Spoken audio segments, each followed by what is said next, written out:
Hi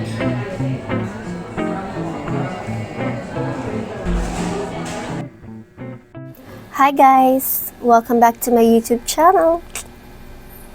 So, nawala ako for 2 weeks kasi na-busy ako dahil umuwi yung tita ko and cousin ko dito from US, and may pasalubong sila sa akin na actually ni-request ko to kasi wala siya dito sa Philippines, and I'm gonna make a video of this na ito siya. Dorland's Wax Medium. So, actually, nag-search ako ng mga, ano bang tawag dun? I forgot. Ng fixative, I don't know, hindi siya fixative. Paano ba? Nakalimutan ko. Parang varnish, oo. Nag-search ako ng varnish na pwede sa gouache. And, ito yung nahanap ko na pinaka-the best sa kanila. Yung Dorland's Wax Medium by Jacquard. I don't know how to pronounce it. So, yan. Wax siya. Tapos, ipapahid mo lang siya sa gouache painting mo. Tapos, I have this, yung mga nagawa ko last year. And, ito yung bala kong eksperimentuhan. Kahit ito lang siguro kasi nasasayangan ako, baka mapalpak. Sayang din, no? Detailed pa naman tong isa. So, ayun. Tapos, yun. Ito muna. Tapos, check natin kung maganda ba yung result niya. Tapos, tsaka natin gamitin sa mga nagawa kong paintings. Mga dalawa pa lang. Parang nagugustuhan ko yung gantong art style. Yung ganyan. Plano kong mag-release ng mga art prints nito soon. Siguro pag naka-abot na ako ng mga 10 paintings nito. And hopefully magawa ko yun this week. This month. Yun. Yun lang. So, enjoy watching and thank you for coming back to my YouTube channel. Bye! Andito pa yung last kong ginamit na water. Shout out sa mga artist na tamad magpalit ng tubig. Pero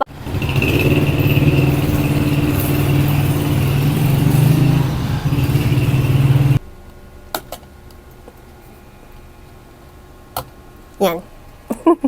So guys, ito yung gagamitin natin. Dorland's Wax Medium.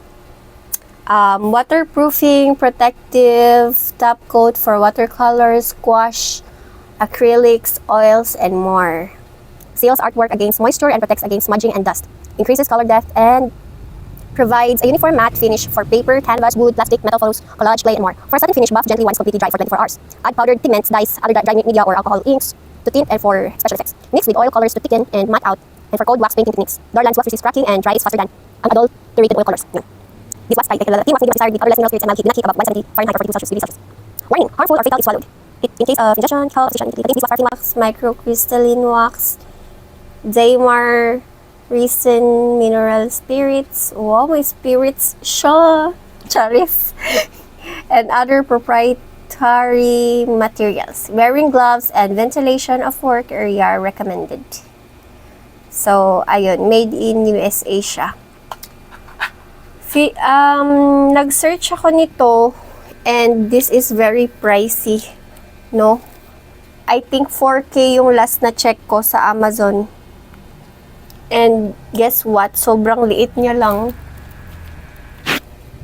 Ilang ml ba to? 118 ml lang siya. Kaya, tipid-tipid tayo sa paggamit. So, ito yung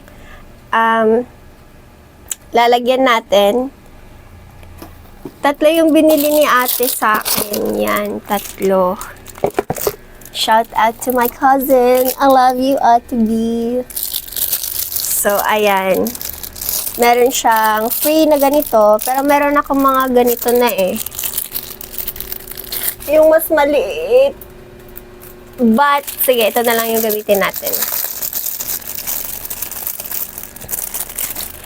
Pero, yung napanood ko kasing yung napanood ko sa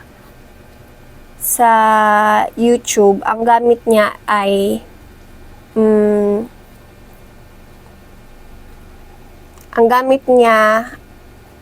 ay tissue lang. So, tapos konting-konting amount lang siya ng wala siyang amoy kandila siya. Wax nga, di ba?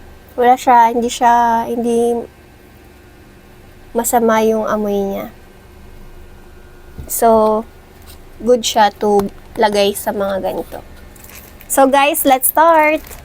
And then, I found this in my desk. Ewan ko, parang naiwan din yata nila nito. So, instead of using tissue, I'm gonna use this cosmetic wedges triangle.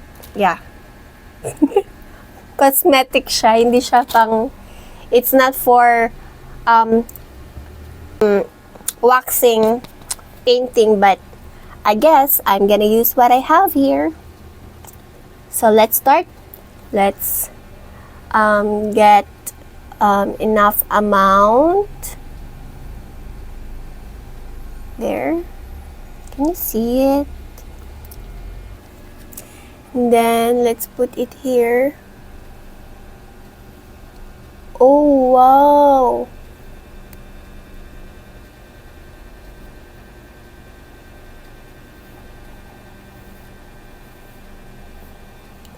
Wait, let me arrange my setup. Here. So, we're gonna get another generous amount of wax. Can you see it, guys?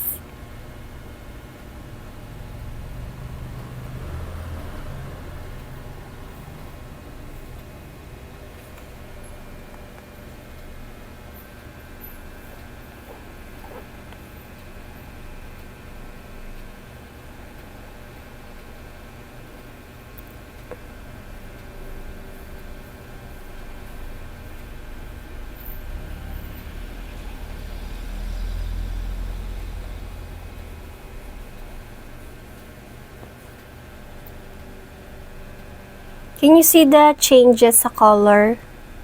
It's more vibrant than before, than the original color.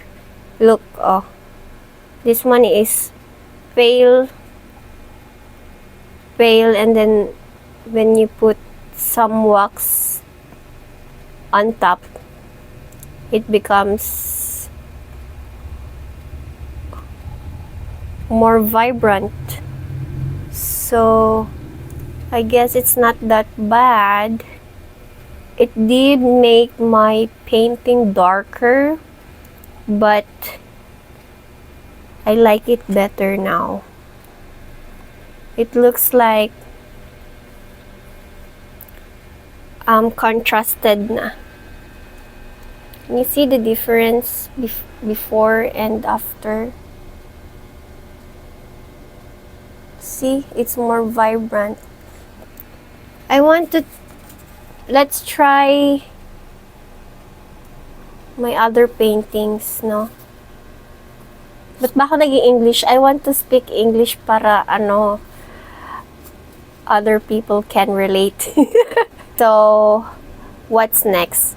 I think let's try this one. Useful. Hindi lang siya for gouache. Let's try another painting. Tingnan nyo guys, ha. Let's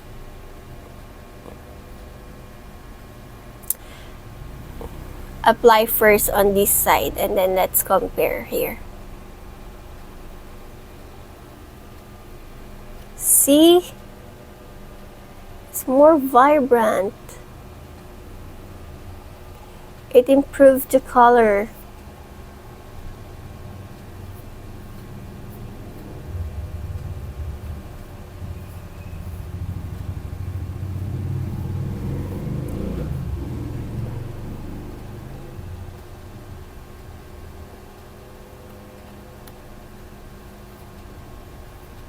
This one looks like it has filter, and then this one looks too dull.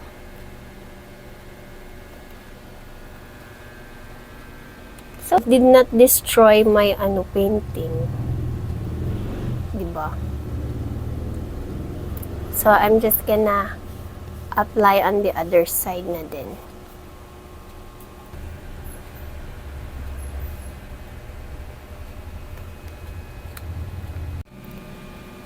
Let's go out and check it sa under the sun para makita nyo yung difference. I'm gonna go out. Ta-da!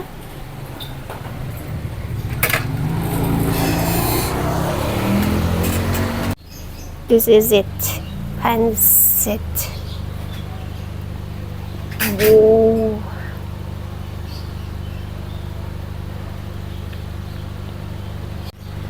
But it looks so nice na. Tsaka vibrant na yung color niya. Ang ganda, grabe.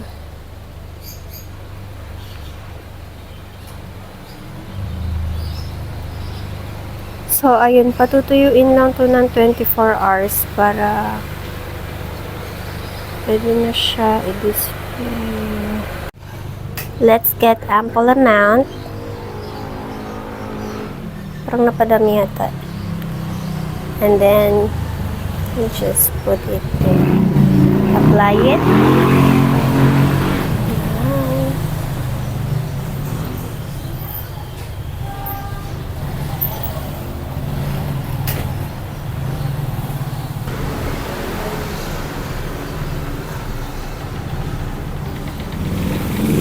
Niya sinira yung painting ko. And hindi din ko makapit yung gouache sa sponge. Pwede nyo gamitin yung sponge, tissue, or whatever. Tapos ko na siyang gamitin.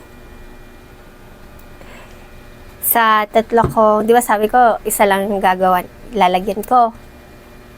Siyempre, di ko na naman sinunod yung sinabi ko. So, ito, at saka, ito, nalagyan ko. Let's see kung ano yung kalalabasan, kung may changes ba sa color niya or talagang ito na yung color niya. Kung puputla pa ba siya or whatever. So far, maganda yung wax medium na to kasi hindi niya sinira yung painting ko. Kasi diba usually, if gouache, tapos gagamitan mo ng ibang varnish, kumakalat yung pigments niya. So, with this wax, hindi siya ganun. Kasi nga, wax nga siya, diba? Parang, hindi siya ganun ka, destructive sa painting. That one, yung nasa likod ng sketch na yan, naalala ko dati, may nagregalo sa akin ng gouache paint, pero at that time, hindi ko pa alam kung ano talaga yung gouache paint. Akala ko para lang siyang acrylic na may pagka-oil, ganon. Ngayon ko lang talaga na-explore yung gouache. So, kaya pala, yung painting na yun is para siyang nagka-crack. Hindi kasi yun na, na varnish or na nalagyan ng wax, kaya ganon. Siya, gouache on canvas. Di ba pagka gouache, more on dapat sa paper siya. Na na medium. I'm not gonna end this video pa pala. Kailangan kong mapakita sa inyo na waterproof na talaga to. So, see you tomorrow. Hindi ko pa pala may edit yung vlog na to. I'm gonna wait until mag-dry to and then let's try mag-drop ng water dito.